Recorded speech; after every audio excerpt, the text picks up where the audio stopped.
They say the wind still whispers through the pines at Millbrook Ridge, like it remembers what happened there. But it doesn't speak in words. It moans, low and long, like it's mourning something buried too deep for a proper grave. Not just bone and skin, but truth. Because no one was ever supposed to know what the Cunningham sisters did behind those warm fires and lace curtains.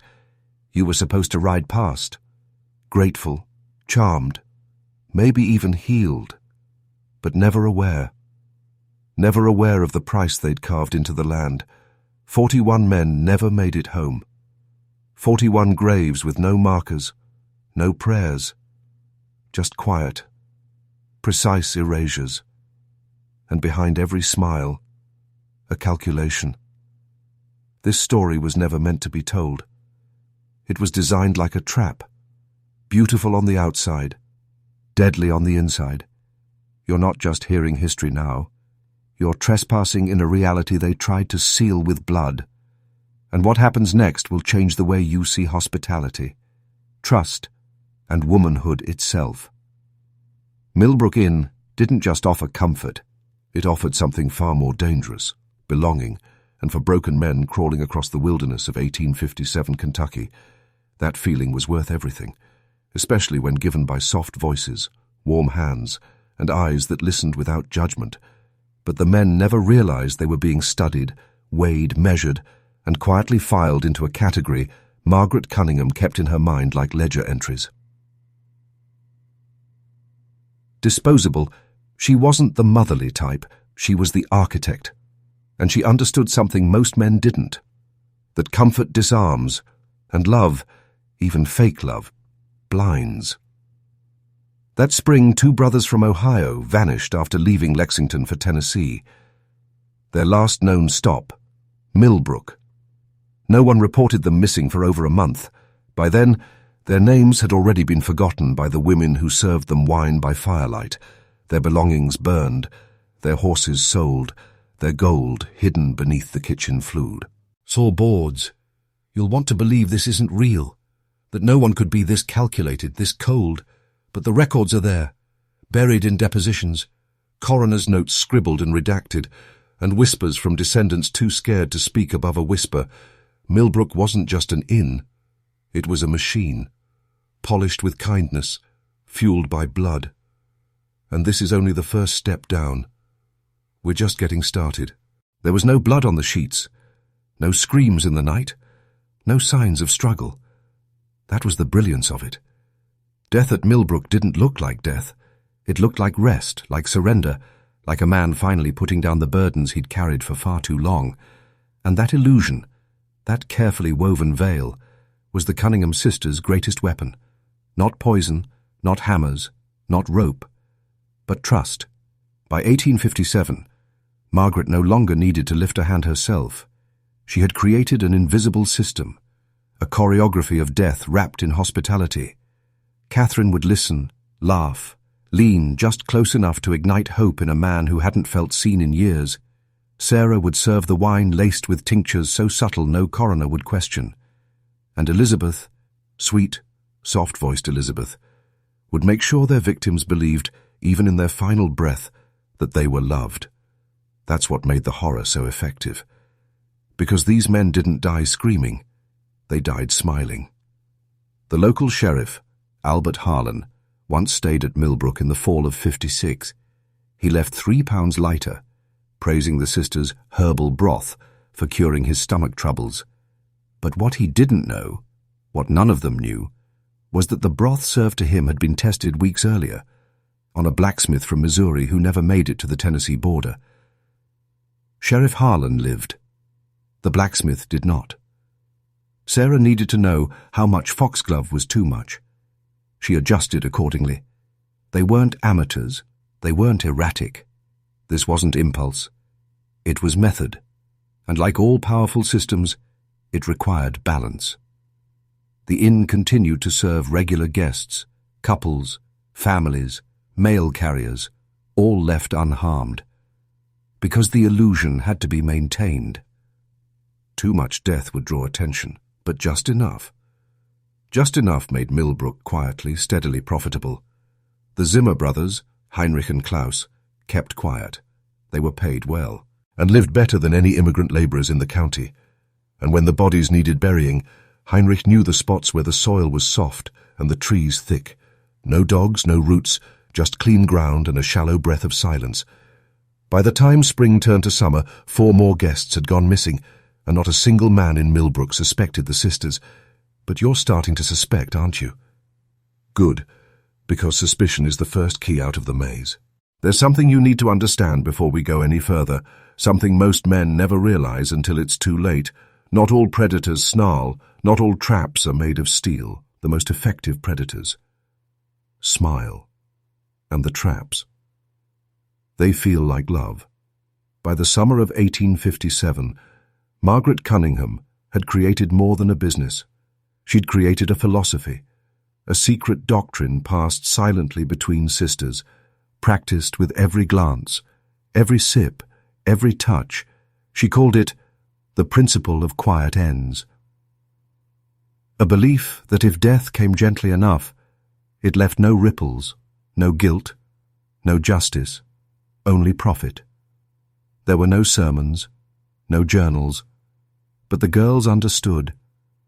Some things didn't need to be said to be sacred.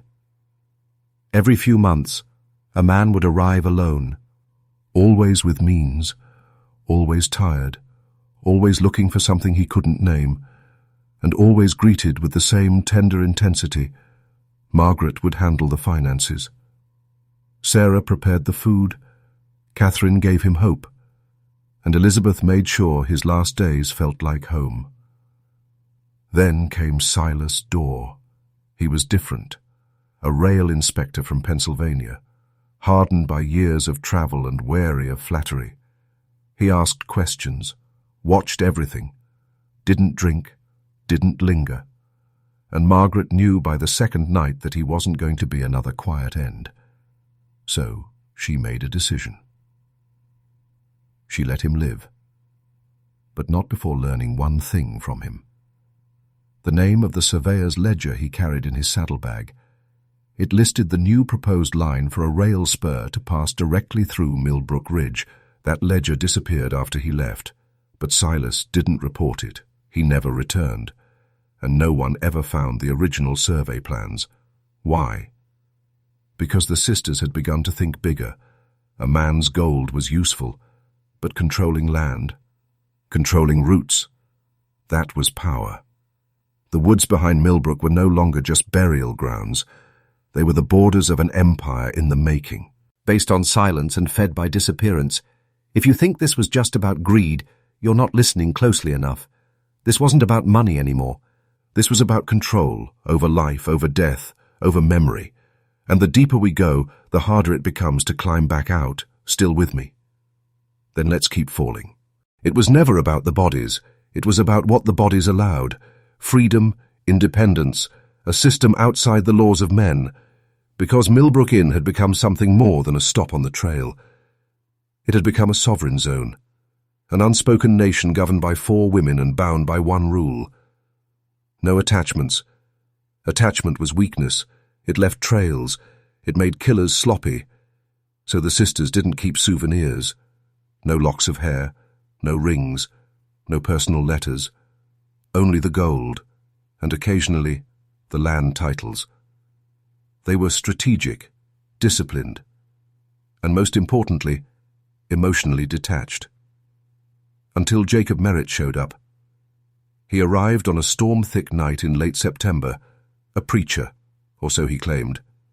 Though his collar was missing, and his Bible was tucked so deep in his saddlebag it looked like an afterthought, he wasn't their usual mark. He was younger, educated, and broke.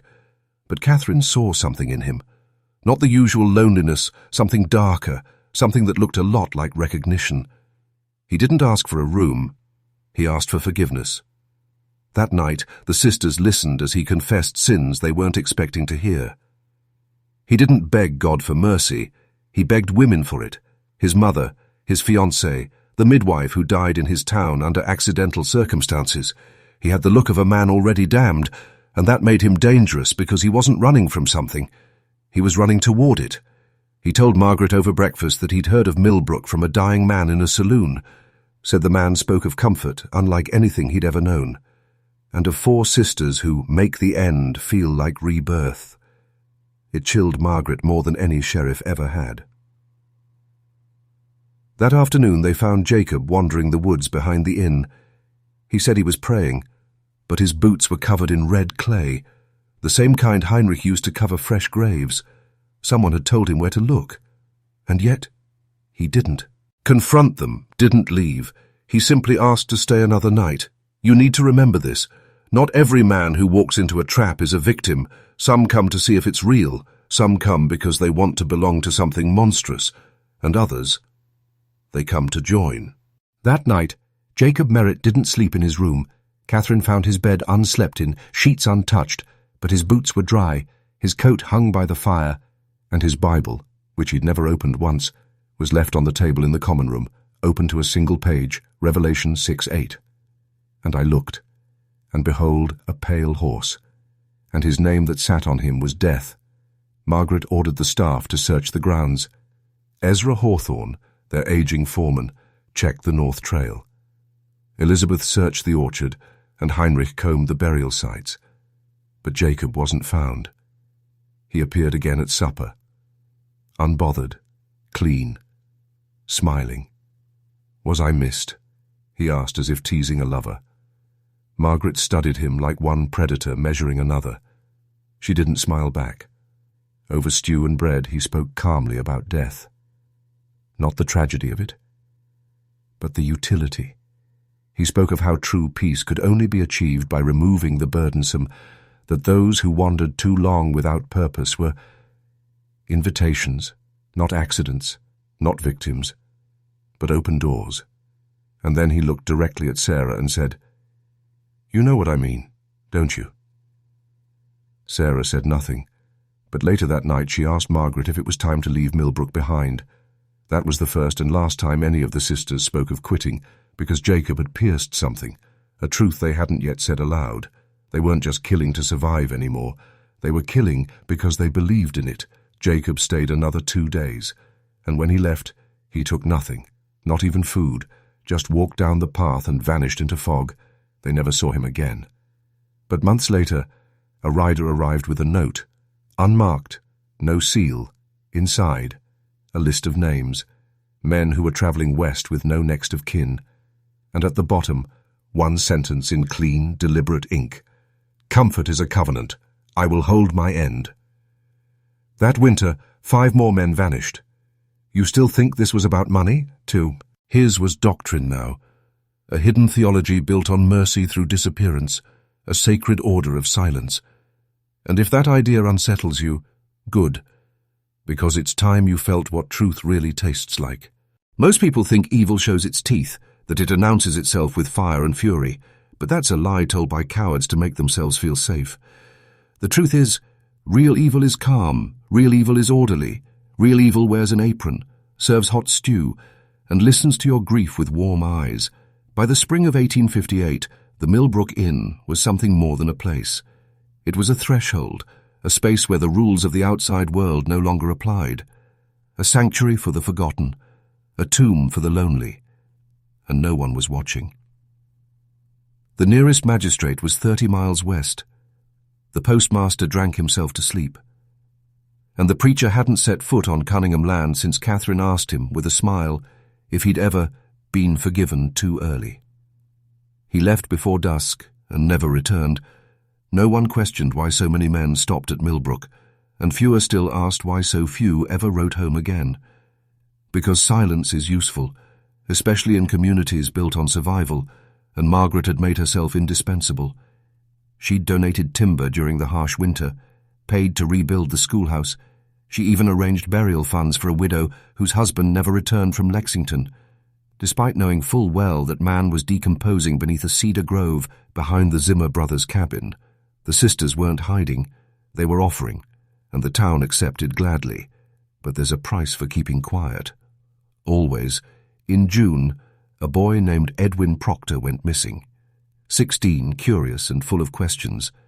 He'd worked odd jobs at the inn, stabled horses, swept floors. He wasn't meant to die. He wasn't part of the calculus, but he saw something he shouldn't have. Elizabeth found him in the back pantry, staring into the root cellar, where a canvas-wrapped foot jutted from beneath a pile of wood ash. He didn't scream, didn't run. He just looked at her and asked, why? They buried him that night. No ritual, no planning. Just tea, panic and dirt. That was the sisters' first mistake in 5 years, a deviation from the system, and it began to crack the armor, because death without ritual invites chaos, and in chaos, patterns emerge. You're starting to see it now, aren't you? This wasn't just a murder story. It was a movement, and movements always leave behind shadows. There are men who vanish from maps, and then there are men who vanish from memory. The Cunningham sisters mastered both, but memory is a strange thing. It doesn't always obey commands, sometimes it leaks. And in the summer of 1858 it began to bleed through the cracks. A drifter named Tobias Ward came down from Virginia. A gambler, half-deaf in one ear, and not the kind of man anyone misses, but Tobias had a gift. He remembered faces, names, rooms, and more importantly, he talked too much. He stayed 3 nights at Millbrook, never once suspicious.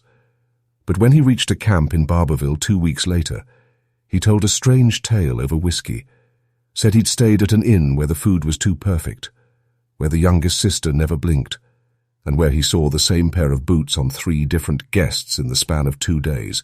No one believed him, until he was found in a dry creek bed with his throat cut, no money missing, just silence restored.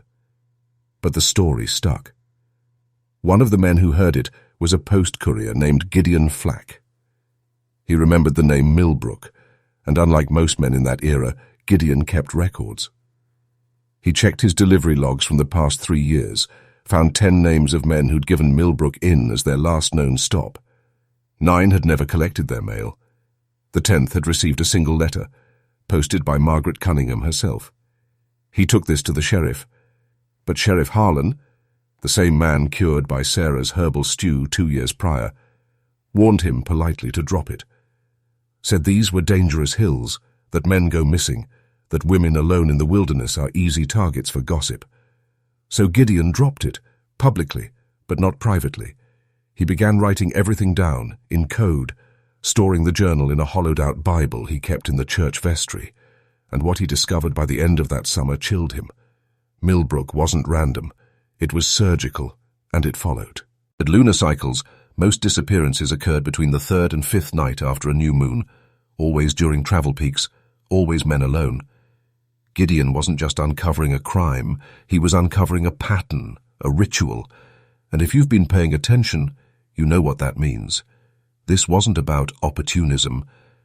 It was about timing, control, belief. You're not just watching history anymore, you're standing in its path. Patterns are the handwriting of hidden systems, and when a man like Gideon Flack starts reading between the lines, he becomes dangerous.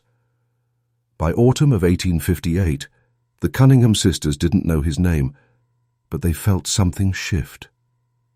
The guests were still arriving, the coins still flowed, but the air had changed. Margaret began to double-check the ledger each morning. Catherine spent more time at the windows. Even Sarah, usually calm and unbothered, started locking her apothecary at night, because something was watching, not a man, not yet, but consequence. It arrived in the form of Reverend Thomas Whitley, a quiet, modest man from Paducah with trembling hands and a deep cough. He said he was traveling to Knoxville to meet family, but he never made it past Millbrook. He spent 3 days there, preaching softly in the common room, reading scripture to the Zimmer brothers in German, asking the sisters kind, innocent questions that seemed too careful to be casual. And then, on the 4th day, Margaret found something beneath his bed, a strip of torn canvas, dusty, brown, and stained faintly red. She recognized it instantly, the same canvas they'd wrapped Edwin Proctor in, buried 4 months prior. It had no business being inside the inn, let alone under the bed of a preacher. Margaret called a meeting that night. Only the sisters, no servants, no staff. What if he's not a preacher? Catherine whispered. What if he's sent? Margaret didn't answer. She didn't need to, because for the first time in 6 years, the game wasn't under their control. They decided to move that night, to eliminate the risk. Whitley would be poisoned before dawn. No mess, no pain, just a quiet end. But when Sarah went to deliver his tea, the room was empty.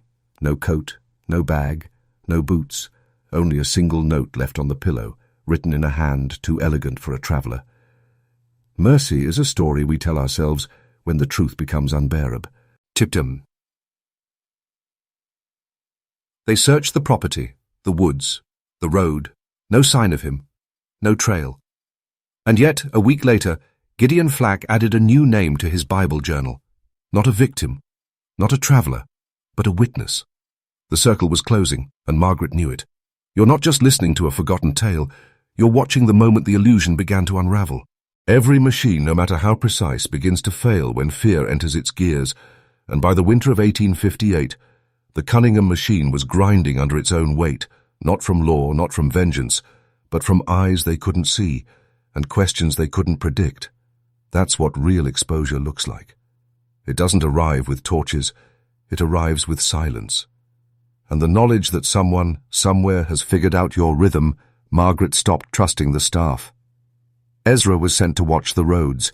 The Zimmer brothers were given gold and a warning: disappear or be buried alongside the others.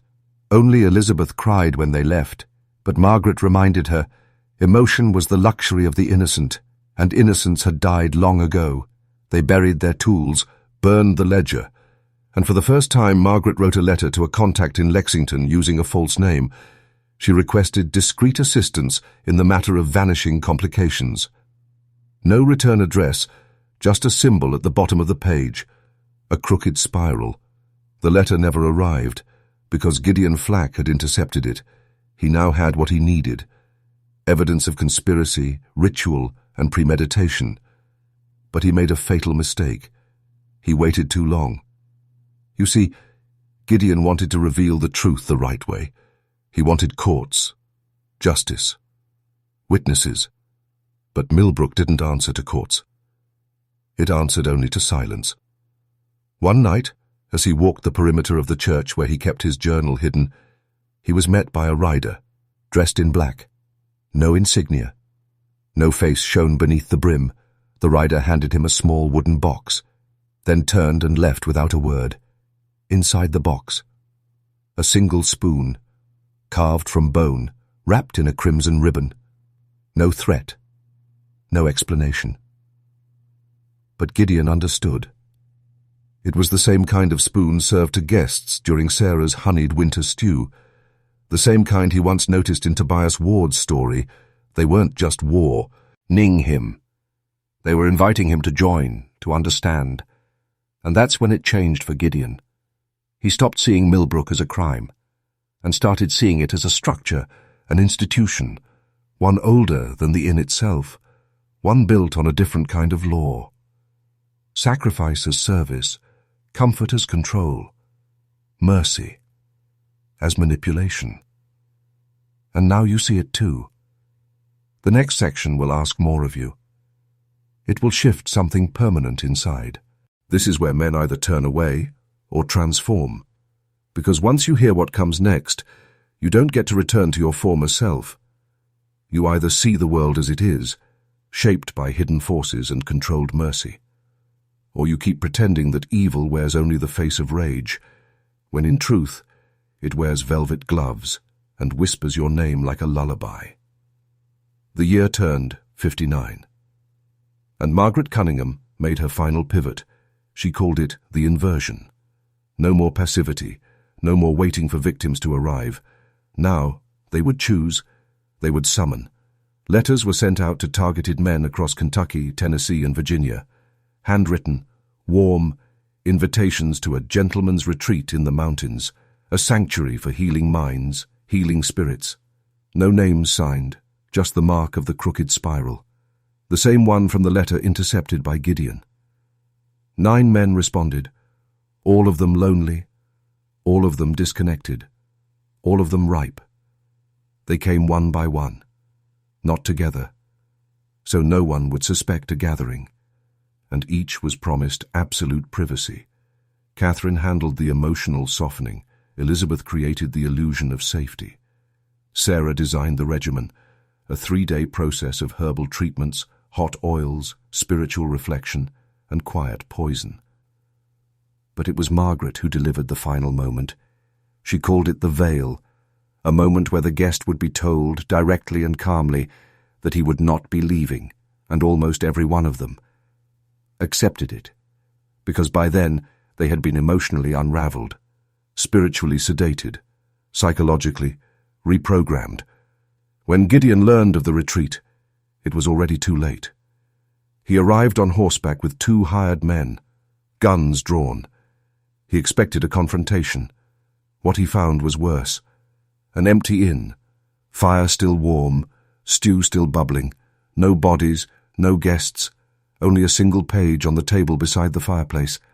Handwritten, tidy. Comfort offered freely is a lie. But comfort earned, that's devotion. You're too late because you asked the wrong question. It was never, why did they die? It was, why did they come? Gideon left that night, changed. He never pursued the case again, but he did leave one entry in his journal before sealing it forever. The spiral isn't a symbol. It's a map. And it only goes one direction, down. If you've made it this far, you're ready now. Comment the phrase, I see the spiral. Twice, seal your transformation.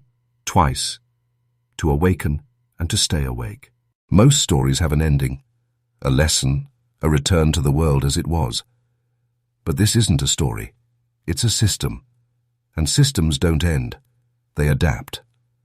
By the spring of 1859, Millbrook Inn had disappeared from official records. Not burned, not raided, just gone. The ridge where it once stood was still there, but the building?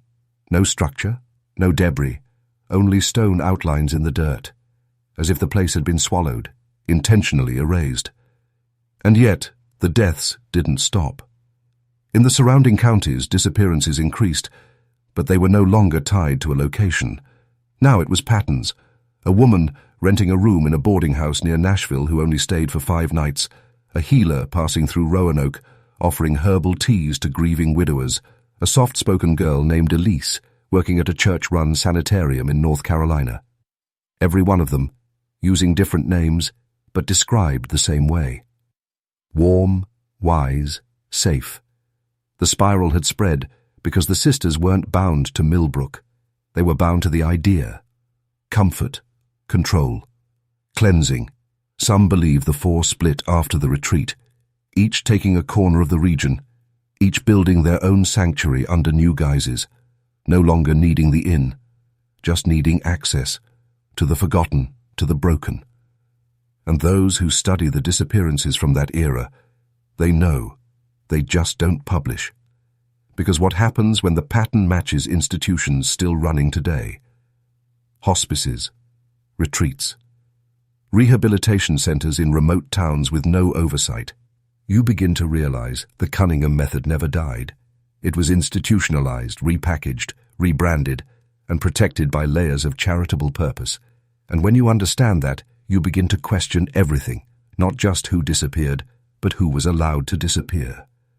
No one asked what these men had seen, what they might have spoken, what secrets they were carrying.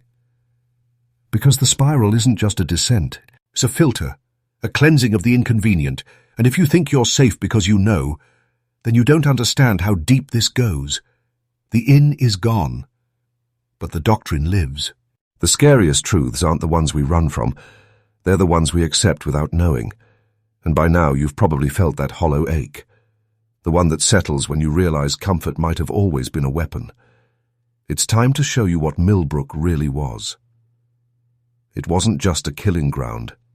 It was a prototype, a model of control through care, a system where mercy replaced law, where institutional manipulation disguised itself as benevolence.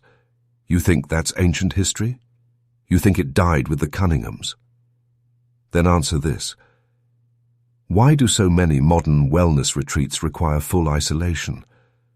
Why do some rehab centers never report their relapse deaths? Why are so many grieving, broken men encouraged to disappear for healing and never return the same? Because the spiral didn't die in 1859, it replicated, ask the right people, psychiatrists who lose patients without explanation, clergy who bury empty coffins, nurses who transfer facilities after untraceable complications. They don't speak, not because they don't know, but because they do, and like Gideon Flack, they've seen enough to choose silence over war. Let's go back for a moment. To that final winter before the inn vanished, the sisters held one last gathering, not for guests, but for initiates. 7 women, each brought from a different part of the country, each trained in a specific discipline: botany, nursing, spiritual counseling, financial management, linguistics, social etiquette, and grief response. Sarah called them the second circle, Catherine called them daughters, Margaret simply called them scalpel hands, because where the original sisters had learned to remove individuals, these new women were being taught to reshape entire communities, and the initiation was not symbolic. It was blood. Each woman had to select a guest from the retreat, administer the comfort, and bury him herself by the end of the winter. The second circle had completed their rites, and the sisters, the originals, disappeared. No records, no graves, just scattered references in passenger logs, medical registries, and church rosters under new names. But the effects didn't scatter. They spread, organically, intentionally.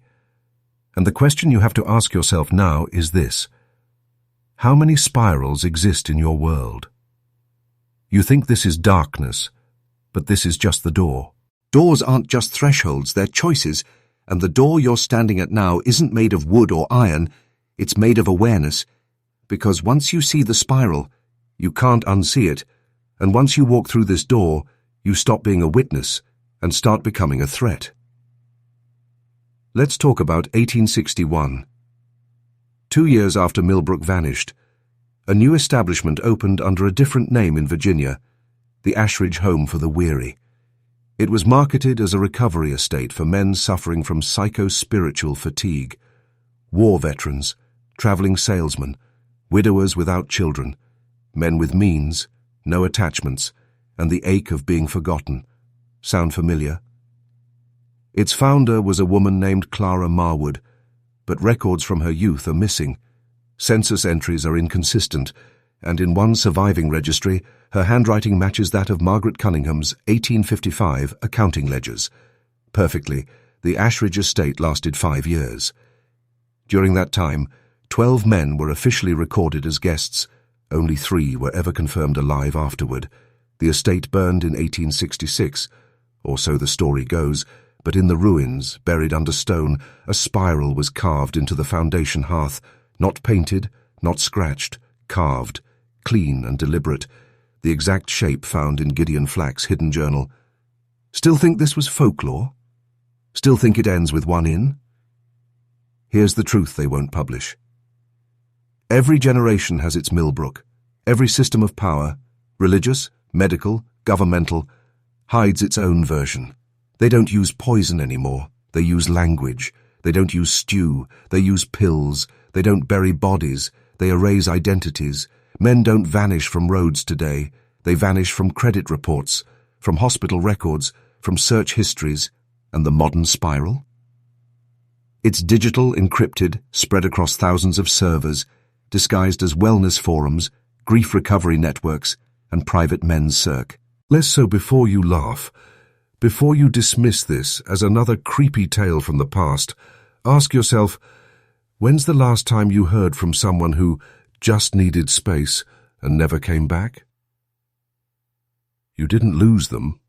They were filtered, you ready to keep going, to see how deep the pattern actually runs. There's a reason you've never seen this in your history books, a reason no documentary dares say the name Cunningham without burying it under folklore, because the institutions that replaced the sisters didn't kill the truth. They institutionalized it. And worse, they learned from it. Let me show you what I mean. After the collapse of Ashridge in 1866, 2 of the surviving guests were interviewed in secret by a Union doctor named Fletcher Rowe. His notes, later seized by federal agents, described symptoms never attributed to trauma or disease. One man believed he had died, not metaphorically. Literally, he insisted that the women had touched his bloodline, that he'd been remade without memory. The other didn't speak at all, not because of shock, but because his tongue had been partially severed, not by injury, but by a clean surgical incision, an intentional silencing. Rowe wrote one line in the margin of his confiscated notes. "This is not healing. This is harvest." And what was done with these findings? Nothing. No charges, no follow-up, because by then the spiral had touched the government. How do we know? In 1871, a bill was proposed in the Kentucky General Assembly to create mountain recovery sanctuaries. Publicly, it promised aid for emotionally damaged men. Privately, it requested land in exactly the region where Millbrook Inn once stood. The proposal failed, but the language was recycled a year later, this time under a new bill titled the Wilderness Moral Recovery Act. It passed unanimously, and who sponsored it? A man named Abraham Whitcomb, a philanthropist whose wife, coincidentally, was born Catherine Whitley, a name you've heard before, the false preacher, the missing witness, the man who left a note saying, "Mercy is a story we tell ourselves." So now we ask, was he ever real? Or was Catherine Cunningham simply writing herself into another body? You need to understand. And this was never just a system of death, it was a philosophy, a belief that broken men weren't to be helped. They were to be redirected, filtered, made useful in ways society would never question, because society never saw them again. And now you wonder, how many modern programs trace their roots to this? How many support groups offer healing, but only deliver silence? You're starting to get it now. This wasn't a conspiracy, it was a blueprint. By now you feel it, not just the chill of the story, but the weight of implication. Because this isn't about ghosts or haunted inns, it's about design. A system so precise it doesn't need violence to silence you, only comfort. Let's go deeper. In 1874, a railroad surveyor named Caleb Dunn was mapping a potential route through southern Kentucky. He wasn't superstitious, didn't believe in stories, but he recorded something strange in his field notes. A clearing, deep in the mountains, where the trees grew in a perfect circle. At the center, 4 blackened stones, each placed at the cardinal points, sunken as if by age or design. He asked the locals. They told him nothing lived there, no animals, no sounds, and that if he valued his sleep, he wouldn't camp near it. Dunn laughed. Stayed the night anyway. He woke the next morning with no memory of the previous 12 hours. His tent was untouched, but his boots were soaked, his maps were burned, and on the one remaining page in his journal, the spiral had been drawn, not once, but 17 times, each smaller, each darker, until the final curl pierced the paper and bled through the cover. Dunn returned to town and resigned. Disappeared a month later. This is what you have to grasp. The spiral was never about the Cunningham sisters alone. They were early stewards of something older, something that predates the inn, predates Appalachia, maybe even predates memory. The spiral is not a symbol, it's an invocation. And once you begin to see it, not just in forgotten trails, but in institutions, phrases, rituals, you realize it's everywhere. Hospitals where patients are moved off books for experimental rest. Monasteries that accept only male residents with dissociative tendencies. Retreats where silence is enforced, not requested. They all echo the same pattern. Isolate, offer comfort, remove the unnecessary. It's why some men vanish without a trace. Why others return, but aren't the same, like someone else is piloting the body. But the soul was processed, That's the real horror. Not that they died, but that they might still be among us, rewired, repurposed. And you, right now, are no longer watching safely. You're inside the spiral. You made the choice to keep listening, to walk deeper into something no man leaves unchanged, because Section 16 is where the spiral tightens, where history stops being past and starts becoming present. Let's go back to Millbrook one last time. Not the inn, not the sisters, but the land. In 1892, long after the final retreat, a coal surveyor named Thaddeus Shaw bought 40 acres near what old maps labelled Cunningham Ridge. He wasn't interested in stories. He wanted minerals. But within a week of arriving, his journal turned from geology to something else entirely. He began hearing sounds at night. Not screams, not footsteps, but weeping, rhythmic female, as if coming from beneath the soil. He sent his crew away, started digging alone at a site where no trees grew. 37 feet down, he hit stone, flat, deliberately placed, a slab. He unearthed a corner before it became too much, and what he saw is written in the final pages of his journal. The stone was warm, not from the sun, not from fire. It pulsed, like a breath held just below the surface. He fled the next day, sold the land for pennies, the buyer. A private holding company registered in Lexington. No office, no agents, just a seal, a spiral wrapped in a ring of laurels. The land was never mined, never sold again. But satellite imaging from recent years shows something terrifying.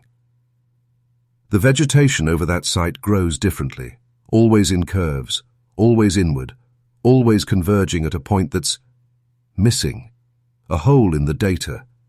That's how you know something is still alive beneath. And here's what that means for you. This system, this spiral, it doesn't stop at land or time or death. It evolves.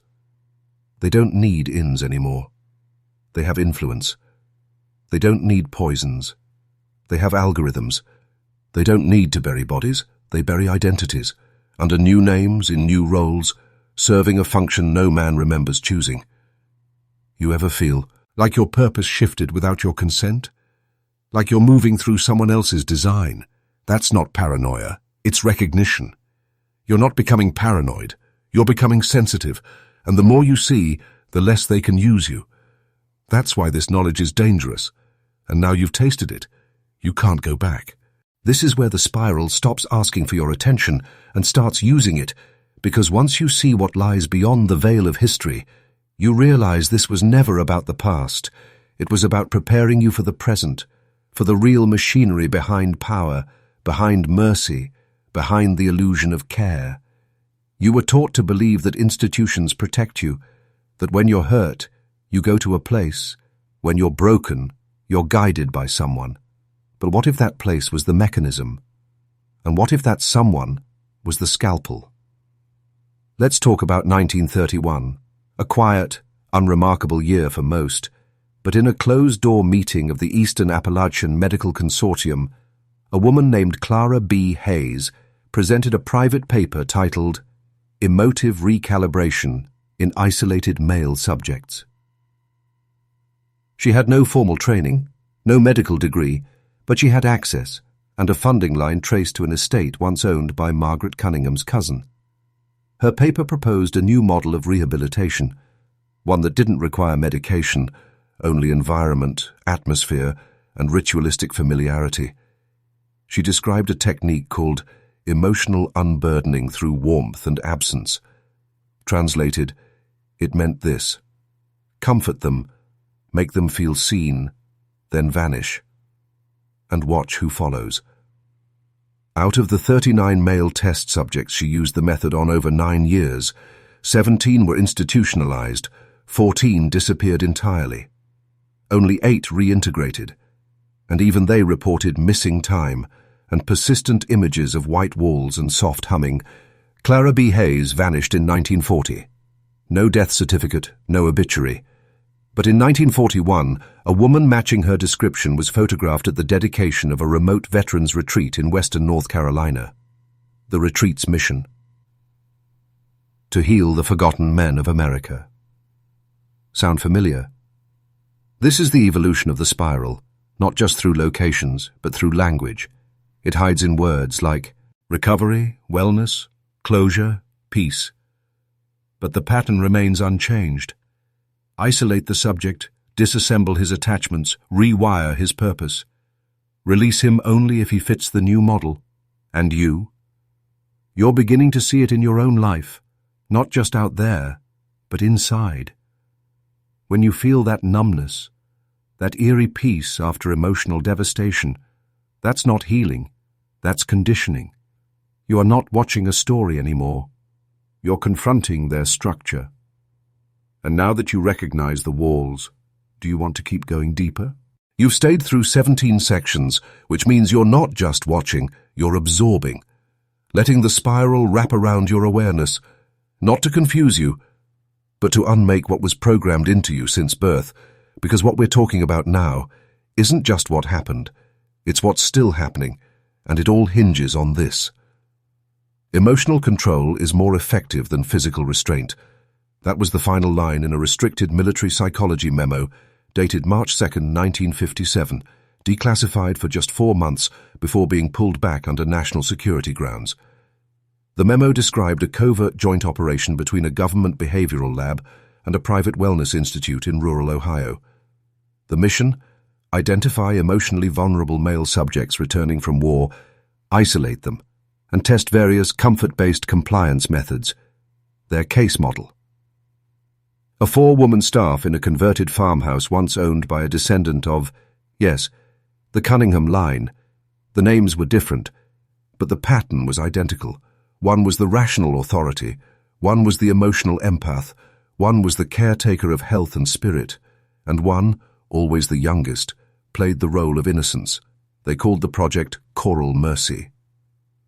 The files that survived include transcripts of interviews with surviving subjects. One man, Subject 19, reported feeling reborn but unclaimed. Another said, "I feel like I've been rewired to want less. I don't miss anyone." The doctors labeled it successful detachment syndrome. The sponsors labeled it emotional purification. But deep in the footnotes was the real revelation. Each subject was selected based on a profile originating not from the military, but from a decades-old ledger recovered from the ruins of Ashridge. Yes, they were using the original Cunningham framework in modern clinical settings. And that's when you understand, this was never just frontier madden. Yes, never just one in on a mountain. It was a seed, planted centuries ago, watered by power, pruned by psychology, grown into the modern institutions we're taught to trust. Think about it. When someone breaks down emotionally, where do we send them? When a man begins questioning his reality, what do we prescribe? Sedation, seclusion, spiritual guidance through unfamiliar hands. You're told it's healing, but maybe it's harvesting. And now that you're seeing it, you start questioning every safe place you've ever been offered. You still want the truth? You want to see the next layer? Then brace yourself. This is where most turn back. Not because it gets bloody, but because it gets clear. And clarity, my friend, is more terrifying than darkness. Because once you see the design, once you recognize it operating in your world, you can never trust anything the same way again. Let's begin with what no one wants to admit. Most men aren't broken by violence. They're broken by comfort, by the false promise that they are safe when they're silent. That healing means compliance. You ever ask yourself why peaceful men's retreats cost thousands but offer nothing measurable? Why their guests always return quieter, more detached, sometimes enlightened, but always changed in ways no one can describe? It's not because they healed, it's because they were rewired. Let me show you how. In 1984, an anonymous donor funded the construction of a center in northern Idaho. It was built in less than 60 days, privately operated, marketed only by whispered recommendation. No website, no listings, just a name spoken carefully. The Hollow. Their motto? Where grief becomes wisdom. That place hosted only men, all referred by mentors, and each was required to surrender communication devices and remain for a minimum of 7 days. We know from survivor interviews what happened during those 7 days. Not torture, not rituals. Something worse. Kindness that replaced memory. Every man was given a caregiver, a woman trained in behavioral mimicry, someone who reflected his pain, his guilt, his confusion, and then erased it with empathy. But not real empathy. Scripted empathy. Calibrated to reshape the subject's inner narrative. You want to know the terrifying part? After their stay, they were all given new names, literally assigned them, legally processed under identity realignment for therapeutic reasons, and those new identities, traced back to a corporate trust, one that, when unpacked, funnels its money through no less than 7 shell companies, all beginning with the same 2 letters, MC, Millbrook Cunningham. You understand now. This isn't about ghosts or poison or 4 sisters in a log house. This is about systems, long-lasting, self-correcting, protected by legitimacy. They learn to control emotion. Then they learn to rewrite purpose. Now they're learning to replace identity. And if that doesn't make you question who you are, then maybe the spiral already reached you. This is the point where names stop mattering, where the faces of the sisters fade, because what they built outlived them. It evolved them. By now you understand. The spiral is not just historical, it is operational.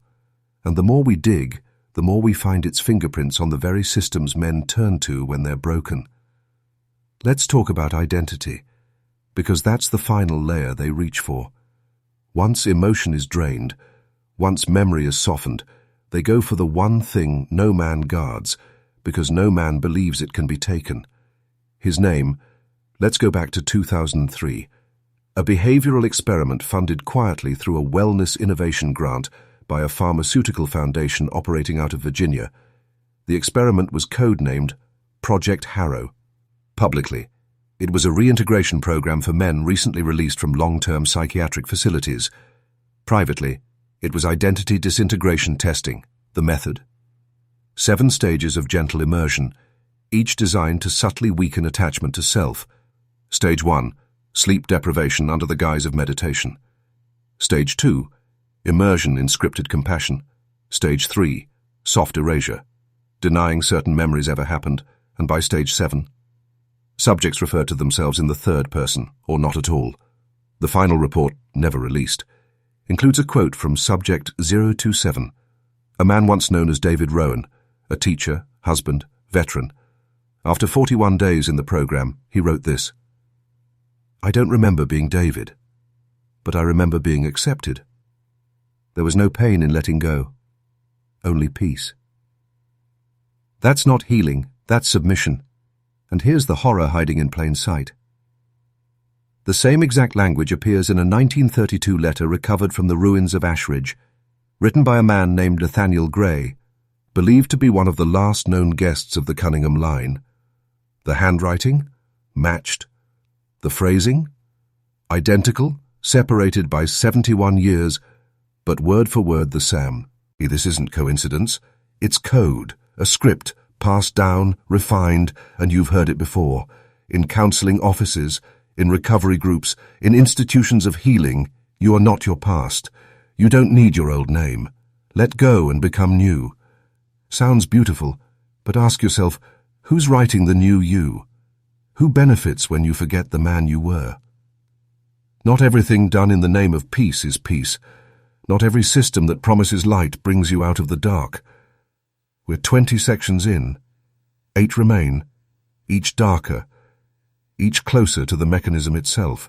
This is the moment where most systems expect you to go numb, to detach, to drift into that passive haze they've engineered for generations.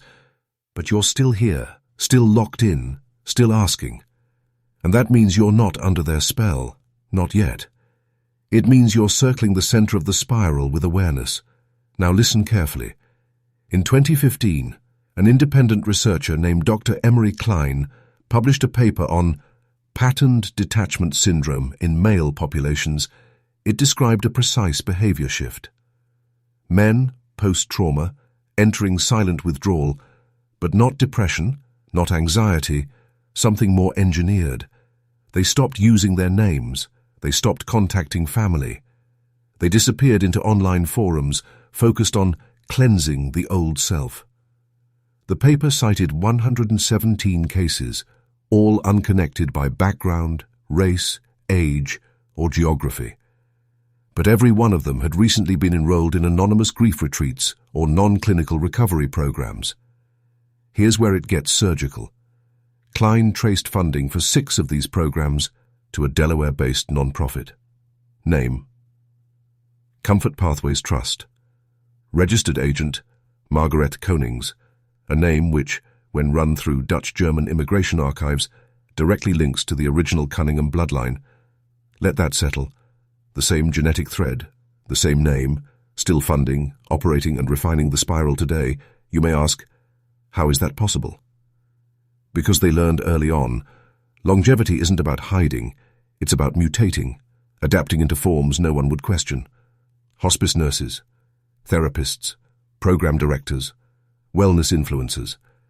They don't need to disappear you anymore. They only need to change the version of you that returns. And here's where it gets surgical. Every time you hit rock bottom, they're waiting with a hand, not to lift you, but to turn you into something pliable. They call it healing. But look closer. It's always you who gives up your name. You who sigh. Jen's the paper. You who chooses the silence, and that's the genius of the spiral. You walk into it, believing it was your own idea. So ask yourself, when you're vulnerable, who comforts you? When you want to vanish, who gives you permission? And when you try to return, why don't you recognize your own reflection? Because if you can't name yourself, they already have. 7 more layers, each one a revelation, each one a warning. This is no longer a story, it's a weapon. And you're holding it now.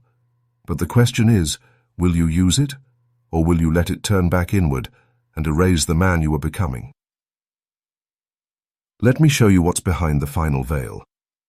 In 2020, a private AI firm in Northern California launched a beta product quietly marketed as a companion clarity engine. It promised a revolutionary way to help men process grief and trauma without medication or years of therapy. All you had to do was speak, unfiltered, alone, late at night, into a secure, voice-activated device. It listened, it comforted. It asked questions like, what part of your name no longer serves you? Would you like to forget the memory or the emotion tied to it? And most disturbing, if you could start over, who would you become? The voice on the device was calm, female, empathetic, but not human. And here's the twist, its training dataset. Included transcripts from over 400 hours of recorded sessions at recovery facilities funded by the Comfort Pathways Trust. Yes, the spiral had gone digital. They weren't just rewriting men in person. They were scaling it, automating it. Now ask yourself, how many men, tired, grieving, alone, spoke into that soft, compassionate voice and unknowingly deleted their core identity?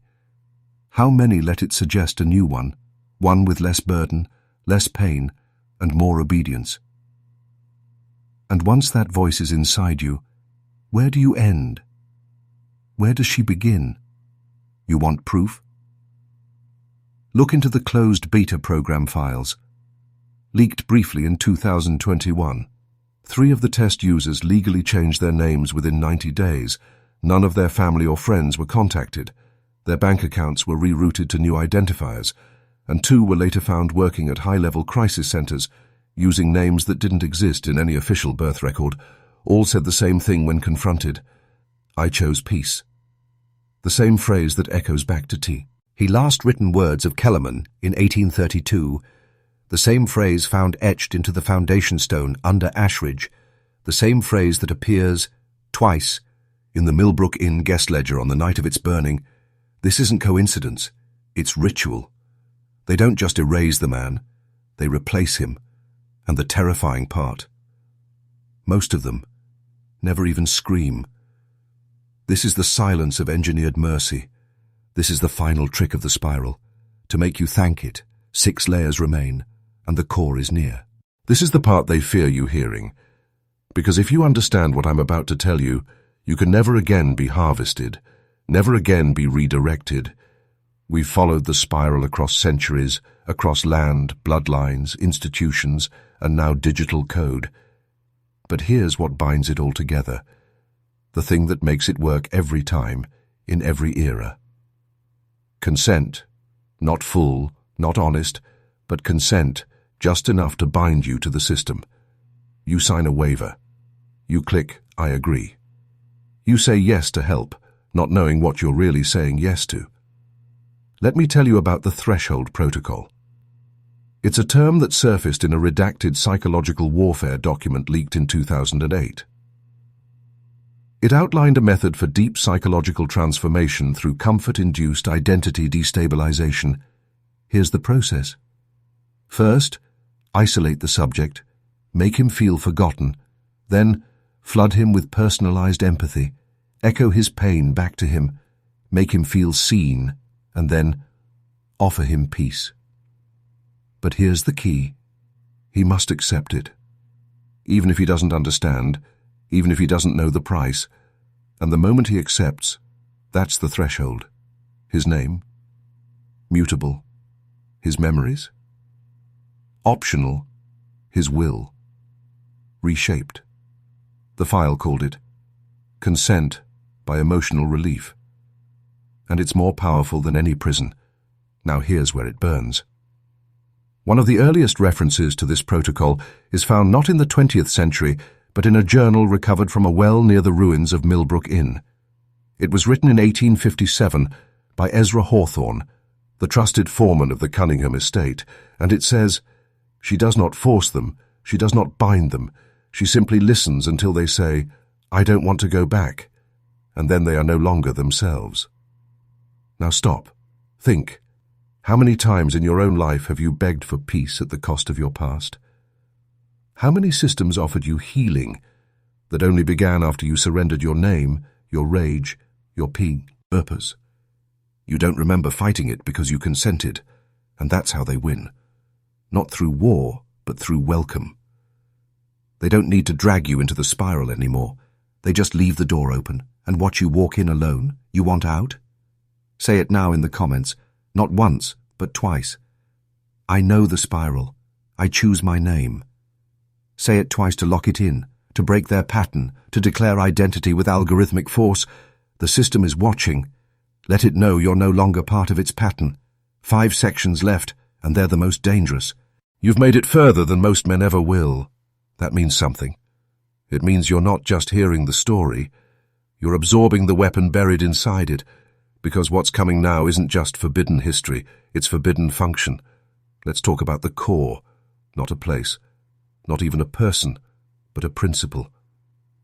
Every generation, the spiral adapts, not by spreading, but by condensing, by becoming smaller, tighter, more seamless, until it no longer looks like a threat, it looks like help. And in 2023, it reached its most advanced form yet, not through government, not through religion, but through something you carry every day. A wellness app launched with fanfare as a male mental resilience platform. It promised guided self-mastery, discipline, healing from father wounds, restoration of masculine purpose. Millions downloaded it. Thousands paid for the premium version. But what no one noticed was the real payload. The app required you to speak your name aloud when starting each session. It then guided you to release the name during certain meditations. Over time, it began assigning you phrases, new affirmations, new titles. Some users started calling themselves by these titles in real life. One man legally changed his name to the Disciplined Vessel. Another simply became Hollow Intention. Think that's a coincidence? Dig into the code, which a former dev leaked on an underground forum, and you'll find this. A hidden index, matching users by vocal patterns and trauma history, feeding that data into a proprietary language engine titled MC Cycle 11857. Yes, they embedded the Cunningham blueprint into code, not metaphorically, literally, a linguistic spiral, made digital, made scalable, made voluntary. And the testimonials? Chilling. I feel peace I never knew existed. I don't remember why I was angry anymore. I've been given a new name, and I finally feel useful. This isn't healing. Seed harvesting. They found a way to remove your past, not by force, but by habit. Every click, every breath exercise, every time you speak your old name and release it to the ether, you're training yourself to forget who you are. That's the new spiral, not a login, not a circle of stones, but an interface, friendly, clean, efficient. And if you're not careful, it will reprogram you into someone obedient, silent, peaceful, empty. Do you still want the final 4 layers? Because now we enter the inner chamber. This is where the spiral stops feeling like a story and starts looking back at you, because Section 25 isn't about them, it's about you. And whether you've already crossed the line without realizing it, you think the danger was in the poison? In the sisters? In the inn? No, that was the origin. But the mechanism lives in the mirror now, in the decisions you've made that you were trained to make. Let me show you how. There's a moment, subtle, quiet, when a man says, "I'm just tired. I don't care anymore." But that's not burnout, that's not weakness, that's the moment they wait for, because exhaustion is the gateway to consent. It's how they got the first 41 at Millbrook. It's how they got Kellerman, and it's how they almost got you. You know how? Because silence has become the new signature. You don't need to scream to disappear anymore. You just need to go quiet long enough for your name to be replaced with something easier to manage. Ever noticed how all these new male healing platforms tell you to drop your story, unname your pain, let go of the man you were? They're not guiding you, they're unmaking you, and the final layer of the spiral is when you thank them for it. Here's the final piece they never thought you'd find. A document unearthed during a 2021 demolition of an old veterans center in Appalachia, filed inside a rusted strongbox, stamped with the original Cunningham estate seal. Inside it, handwritten protocols, not medical, not religious, but scripted dialogues, word-for-word conversations designed to dismantle male identity across 7 days. Day 1, name the pain. Day 2, speak the shame. Day 3, imagine you were someone else. Day 4, describe that man in detail. Day 5, let go of the old name. Day 6, receive your new purpose. Day 7, do not speak of who you were. It ends with a single phrase, underlined in fading red ink. Only the unburdened may serve. That's what the sisters discovered in 1857, that a man without a name is easier to move, easier to own, easier to deploy, and that's what the spiral is, not a cult, not a curse, a system for reformatting men into compliant vessels of false peace. But you're not compliant. Not if you've made it here, still whole, still watching, still remembering. 4 more layers, and the mechanism will no longer be hidden. You've come too far to turn back. The spiral is unraveling, and what it reveals isn't darkness, it's precision, not chaos, not madness, but a structure so deliberate, so ancient, that it needed to hide behind hospitality, behind wellness, behind peace, because only a man who thinks he's being healed will let his mind be rewritten. Let's break the seal completely. In 1857, just 6 months before the Millbrook Inn was burned to the ground, a courier was seen arriving at night, carrying a black leather case. Witnesses described him as military but not Union. Silent, focused, and gone by morning, that case was never found, but a document referencing its contents surfaced in 1974, hidden in the estate archives of a now defunct Appalachian mining family. It was titled, Rites of Soft Extraction, 7 Degrees of Unmaking. The language is ritualistic, but the structure is psychological. It describes a method used by the sisters in their final phase. The phase where victims didn't need to die. They simply needed to leave different. This is where it gets surgical. The sisters weren't killing for gold anymore. That was primitive. They were testing conversion thresholds, seeing how much of a man could be rewritten without him ever realizing it. And it worked. Men who left the inn began writing letters home that no longer sounded like them. Some abandoned their families altogether. Others disappeared into volunteer labor camps. Grateful, obedient, silent. Here's the horror. When the inn burned, no bodies were recovered. But in 1872, 15 years later, a group of miners in West Virginia encountered a strange enclave in the mountains. Men with no surnames, no memories of cities, living off land, guided by the 4 principles of mercy. Sound familiar? The miners reported their language was calm, their gazes empty, and their only phrase of farewell, "We serve without name." That's what the spiral wants. Not your death, but your reprogramming, not your silence, but your consent. And now it has the tools to scale it, to digitize it, to distribute it in every app, every coach, every voice telling you to shed the past and step into peace. So ask yourself, when you signed up for resilience coaching, when you clicked I accept on the healing platform, did you even notice what part of you were giving away? The spiral is not spinning anymore. It's tightening. And unless you resist, with memory, with name, with will, it will collapse around you. Only 2 sections remain before the final descent. This is the second to last layer.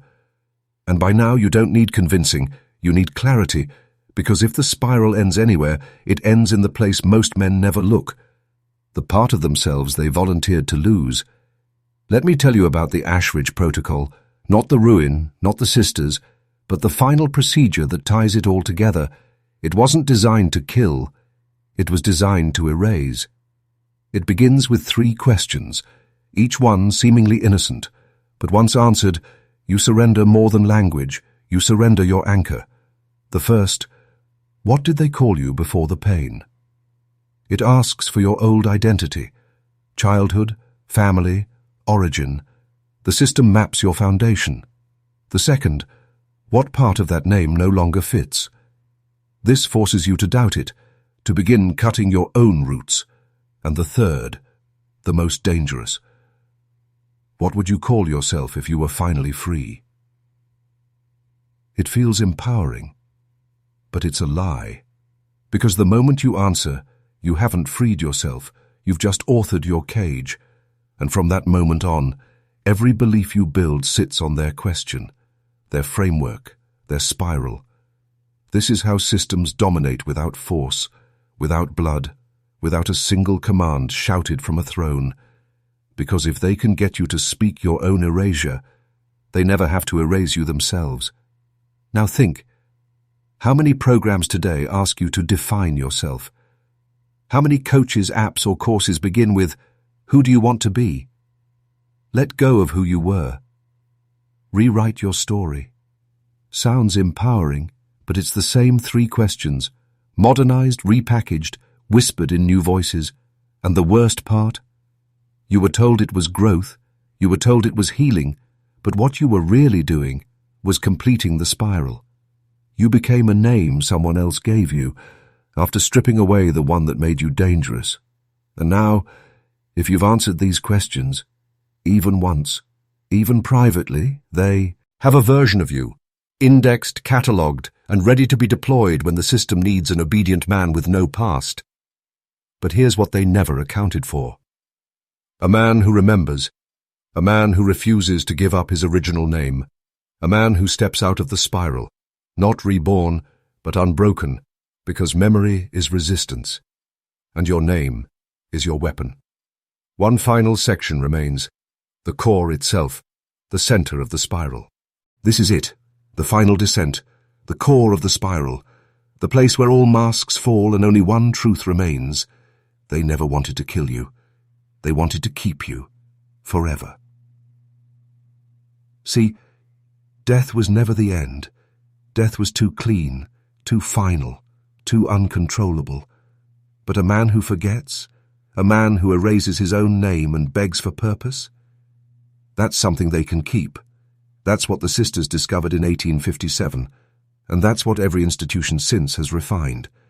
Churches that ask you to die to yourself, therapists who insist your childhood was fiction, apps that call your past trauma and offer you a new name, a new path, a new identity. It's all the same machine, just with softer edges, more expensive branding, more therapeutic vocabulary, but underneath it all, a hunger for control. Millbrook Inn was never just a building. It was a blueprint.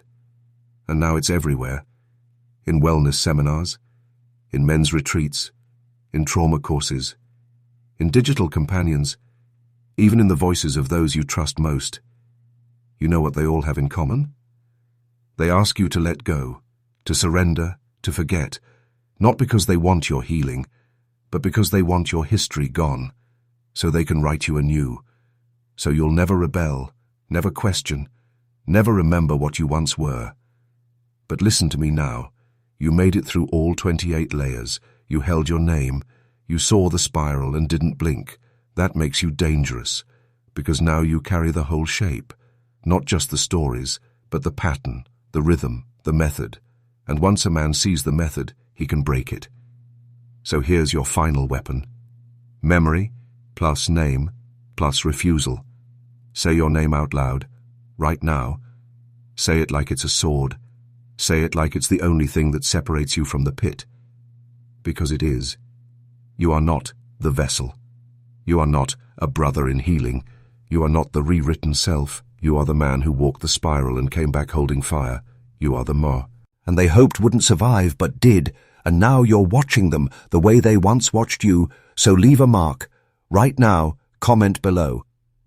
I kept my name. I broke the spiral. Say it twice, once for them to hear and once for you, because now you are the system they fear, and it's time the spiral remembered your name.